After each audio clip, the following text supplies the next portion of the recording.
Hello friends, honours mini ব্লগে সবাইকে welcome. আমাদের বাগানের তো সব জিনিসই তোমাদের সাথে শেয়ার করেছি, কিন্তু আদা গাছটা তোমাদের সাথে না শেয়ার করতে একদমই ভুলে গেছিলাম। তো চলো আজকে আদা তোলা হচ্ছে, তোমাদের সাথে সেটাই দেখাই। কি সুন্দর হয়েছে, এত ভাল লাগছে কি বলবো। মানে বাড়িতে যে কোনো জিনিস লাগালে সেই জিনিসটা যদি ভালো হয় তাহলে খুব ভালো লাগে, তাই না? আর এই যে আদাগুলো তো দেখতেই পাচ্ছ, অনেক কমাস ধরেই লাগানো রয়েছে। তো প্রত্যেক দিনই ভাবা হয় যে তোমাদের সাথে শেয়ার করব, কিন্তু রোজই ভুলে যাই। তো আজকে তোলার সময় এই সুযোগটা তো আর ছাড়া যাবে না, চলো এটাই আমাদের সাথে শেয়ার করি। আজকেই সকালে এটা তোলা হয়েছে।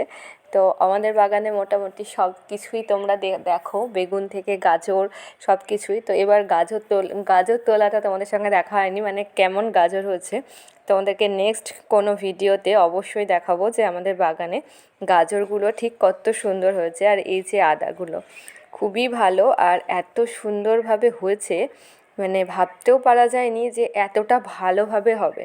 তো নেক্সট টাইম আবার লাগাবো আর আবার তোমাদের সাথে শেয়ার করব, যদিও সবটা এখনও তোলা হয়নি, এক সাইডটা তোলা হয়েছে। আর এই যে আদা গাছটা, আর এই সাইডটা আমরা রেখে দিয়েছি যে পরে তুলবো, মানে একসাথে অতগুলো তুলে তো কোনো লাভ নেই, অনেকগুলোই আদা হয়েছে।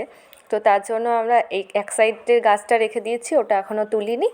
আর এই দিকেরটা তুলে নিলাম যতটুকু লাগবে, নাহলে নষ্ট হয়ে যাবে, তার জন্যই। আর এই যে আদাগুলো কি ভালো হয়েছে, বালতির মধ্যে নেওয়া হয়েছে, ধোয়া হবে। এই যে বুঝতে পারছো কত সুন্দর হয়েছে, তাই না? কেমন লাগলো অবশ্যই জানিও কিন্তু। চলো আজ তাহলে টাটা।